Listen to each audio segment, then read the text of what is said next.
Hi, this is Sally Morgan, physical therapist, craniosacral therapist, and Tellington TTouch practitioner for animals and people. And this is Tristan, who is a Corgi. And we're here today for another episode of Conversations with a Corgi. Today we will continue looking at some of the different TTouches as we've been doing for quite a few days now. And today we're going to look at the hair slides TTouches. Hair slides are a great thing to do with your animal to increase your connection to them and also to get a feeling of relaxation for you and the dog. Many of us remember some of our fond childhood memories of someone brushing our hair or playing with our hair, and that's sort of what it's like for hair slides for an animal. It's very relaxing and comforting to have someone doing hair slides with you and for you to be doing them on your pet. It's also a great thing to do if your dog is afraid of being groomed, or if you have, as I do, a dog who sheds profusely, shall I say most of the year, because it's a good way to pull the hairs off of them gently and remove some of the loose hair without having to really aggressively brush your dog or traumatize them. So, and if you are a groomer, this is a great thing to do to prepare a dog for a grooming session. Most dogs like slow, gentle hair slides on their heads. So all the hair slides are different ways of pulling the hair through your fingers. Since she's a fluffy Corgi, we will use her as a demonstration.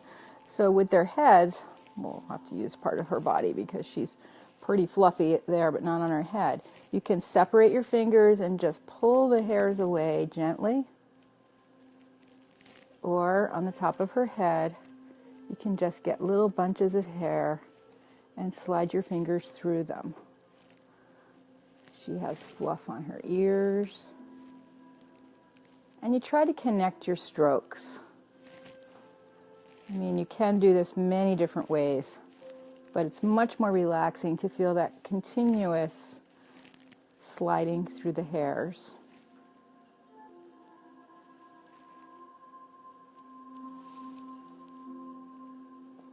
If your dog has panic attacks or barking and whining a lot of the time, these hair slides on the head can be a really good way to relax them and decrease some of that tension that they're carrying in their body. And when we're doing this with a dog's head that's not a stuffed puppet, you usually support the muzzle in your hand gently and do the hair slides this way. It's great for a fearful dog or to create a special relationship between you and your pet. On a hyperactive dog or a high-strung dog, they often carry tension in their shoulders, and hair slides are so relaxing. It's a great way to help your dog release tension in their shoulders. So for this, you can just support them with the opposite shoulder, separate your fingers, and glide upward through the hair. Now, I'm doing this to a little bit longer than her hairs so that you can see how you would do this if you had like a long coated dog.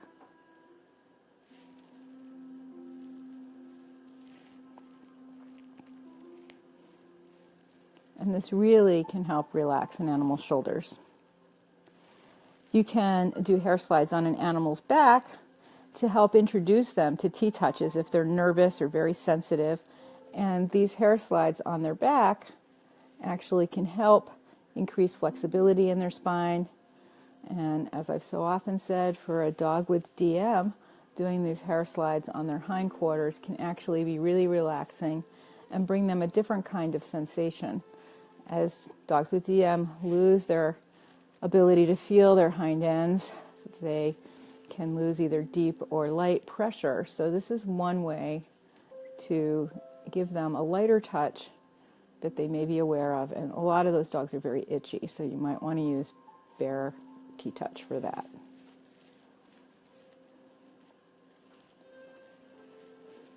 And then we have a special way we do this on a dog's tail. She has a big fluffy tail, and usually I would be behind the dog to do this. I don't even know if I can.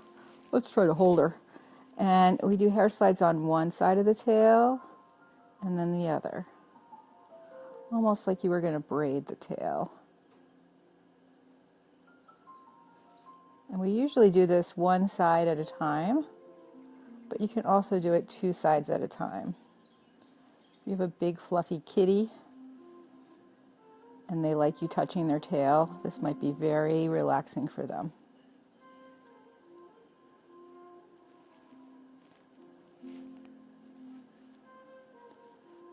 Now when you're doing this, you want to start as close to the root of the hair as you can get your fingers comfortably, and just gently slide up the hair. It's really almost like a one pressure, although we're not using pressure when we do this.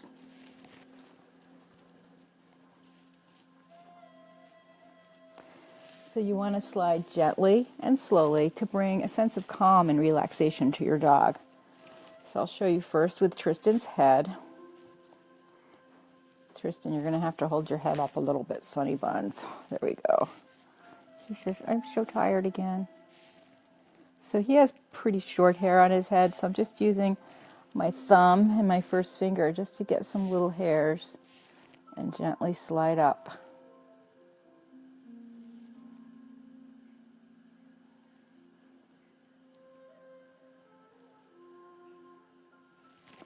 And you can see it's putting him right to sleep almost. His head's getting much heavier in my hands. And there's also a little pile of loose hair accumulating on his neck. Now he's pretty fluffy in the rest of his body, so I can do hair slides coming up from his side. You might have to turn sideways a bit, honey. I can do hair slides up through his fluff this way on his shoulders.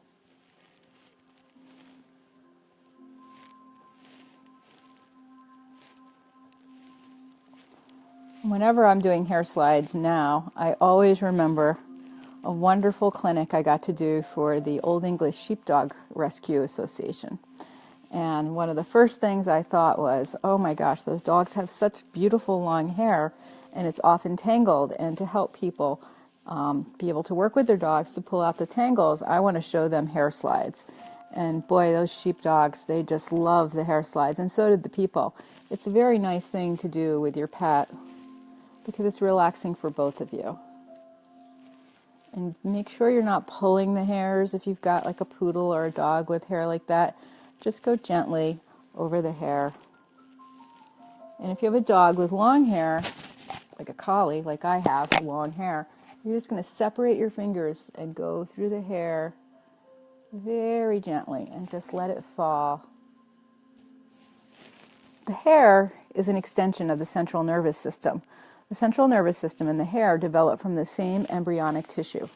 So you can really have an impact on relaxing your dog's nervous system with these hair slides. Oh, he's shedding so much in spite of his daily brushing. He has so much hair coming out of him at this time of year. He's optimistically thinking it's going to be spring. Tomorrow we are predicting to have some more snow flurries. And Corgis and lots of dogs have a big ruff here, so sometimes I like to do the hair slides there because there's a lot of hair. Tristan's not liking that as much as he liked it back here.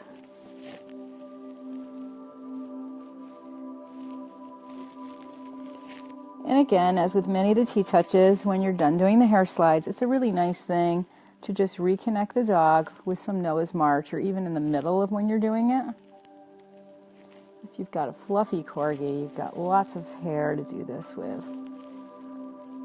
We just have a regular Corgi here.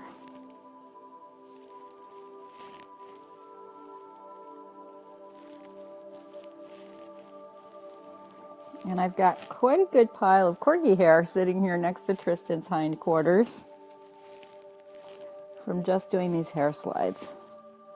And I'm not pulling at all. The hairs are just loose in the rest of his coat. And they are a double-coated breed, so I'm getting quite a lot of hairs that are wanting to leave the Corgi. So as you're doing this, just imagine what would feel nice on your own hair and on your own head, and try to do that with your pet. It's a wonderful thing to do with a long-haired cat too, because they tend to shed quite a lot like a Corgi. And it can really make the experience of losing the hair from your pet a lot nicer than a vigorous grooming.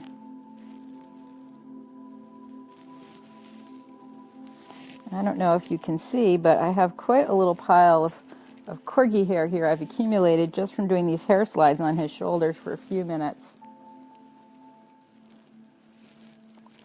And if you have a horse, you can do these hair slides up through their mane or through their forelocks.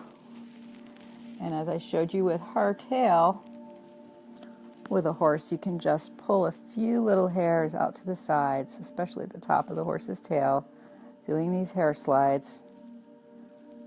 And it's a nice way to get your horse ready for tail braiding. I don't advocate mane pulling, but if you are a person that does that, this is a nice thing to do after you have to do that. And again, part of why I don't like pulling an animal's hair out is because it is part of the central nervous system in a way. It is our connection to the world around us. And so the hairs on an animal and a human are very sensitive. And they are our first experience with touch, because to touch something, you have to come through the layer of hair first. So it sure is a nice way to greet an animal or to spend time relaxing with your animal, to do these hair slides in a gentle way, connecting them to you and to the world around them through the tips of their fur.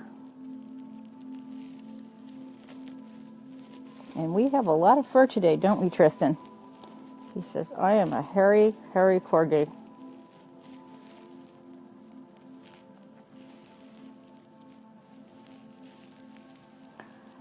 Hair slides are one of my favorite TTouches, and I find them just so useful with so many animals, especially with that idea of tense animals holding tension in their shoulders, because if you can get a few hair slides in, it is really relaxing. Now, if your dog's hair is too short to do hair slides, you can gently take the skin with your thumb and your index finger and slide the hair while holding the skin and releasing it very slowly. I'll try to show you on his head. You might have to look down a little, Tris. Okay, we'll use this part of his head so you can see. I'm just taking a little cheek and a few hairs and just sliding gently. So if you had a Chihuahua and you live in a warm climate, you can just take a few hairs in your fingers and slide to the end. You like that?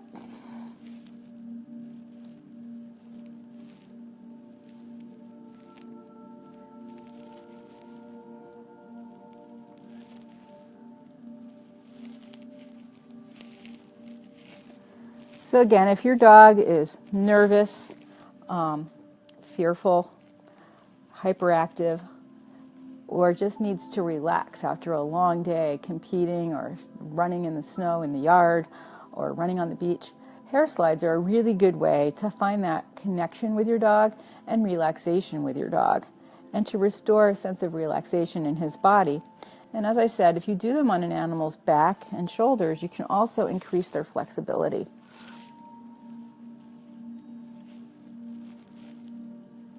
And if you do them gently on an animal when the animal is standing, you can help increase their balance, because these little hair slides do give a slight balance challenge to the animal, and so therefore it's a really great thing to do with a senior pet or one recovering from surgery.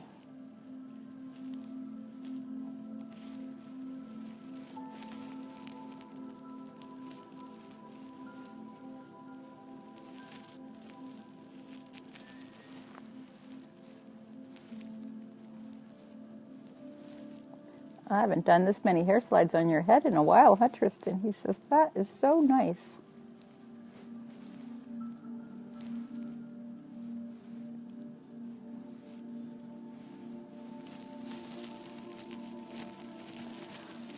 So I also wanted to mention that yesterday in the Corgi world on the East Coast, we had a little bit of a interesting excitement. There was a person out near Oneonta, New York, who had several situations occur in her life, and she ended up abandoning 11 Corgis and a German Shepherd at her house. And they had no food or water for several weeks. And they were rescued and taken to a shelter where one of the Corgis delivered 2 puppies.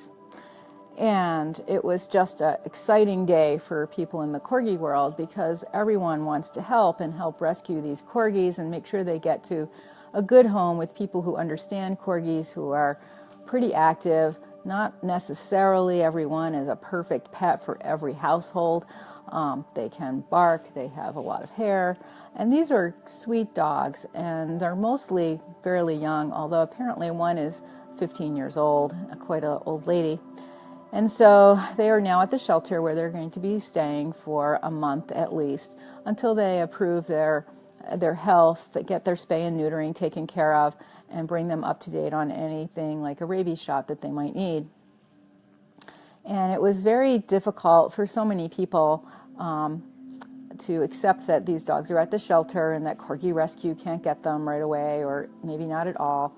And it's just a reminder to us that we all want to help to assist any animal that has been abused or is in a shelter.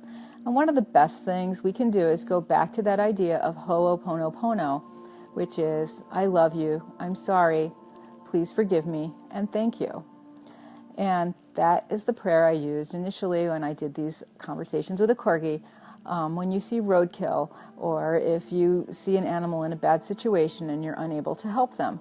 So this is a great thing to do when you're thinking about these Corgis that were rescued. And they're all doing great now. They're shy, they have some issues going on. Some of them are very fearful, but you can just even do a heart hug.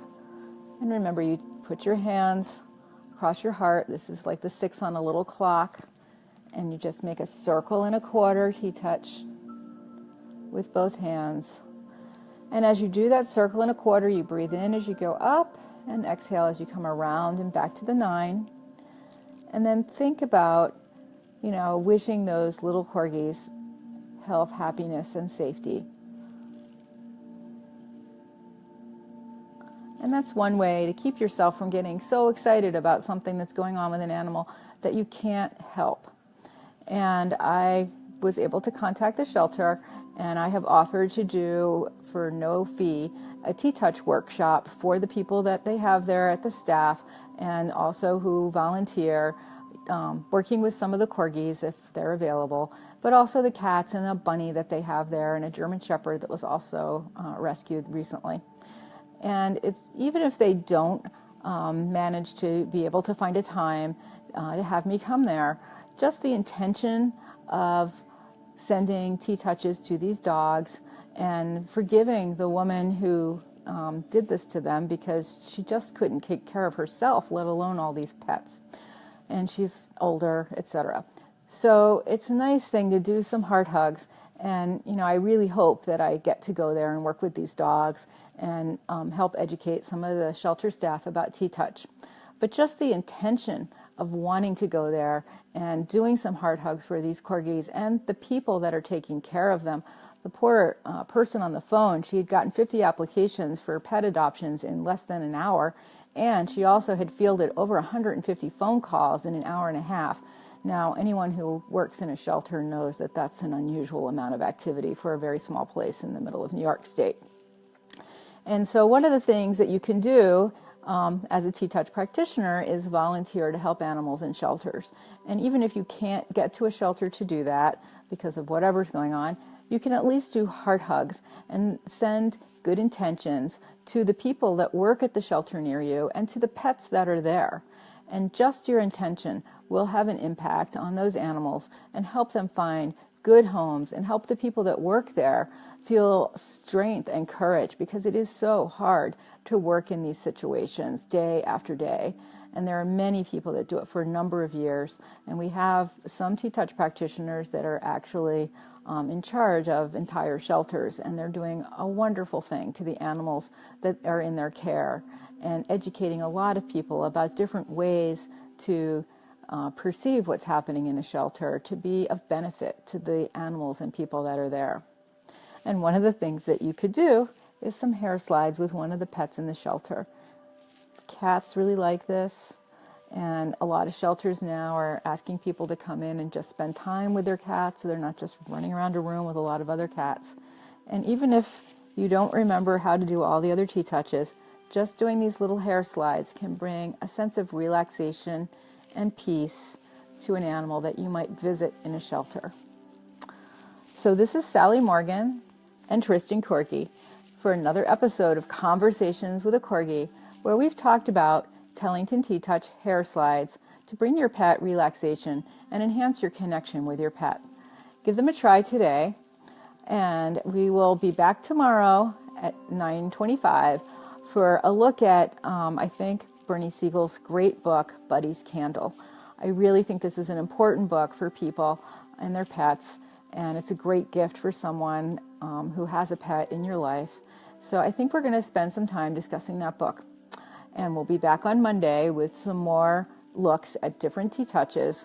We have maybe another week and a half of TTouches to do, and then I might take some time to look at our equipment, our wraps, and our confidence course, and some of the things that you can do with your dog.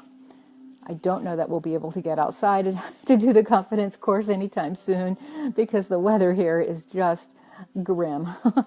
But April showers bring May flowers, and the daffodils will be up. And I do have a piece of my confidence course right by the daffodils. So when they're out, it'll be nice to be in the yard. So I hope everyone stays warm and dry today if you're on the East Coast where it's cold and raining. And again, if you would like, check out Raw Roundup. I don't know that they have any more room to accept people, but it's a wonderful online, weekend-long educational course on feeding your dog and probably your cat as well, depending on who the speaker is. And as I said before, my sister will be speaking tomorrow morning on Raw Roundup. Thank you so much, and enjoy the hair slides with your pet today, and try them with yourself as well. It's a really great way to connect and relax. Thank you so much.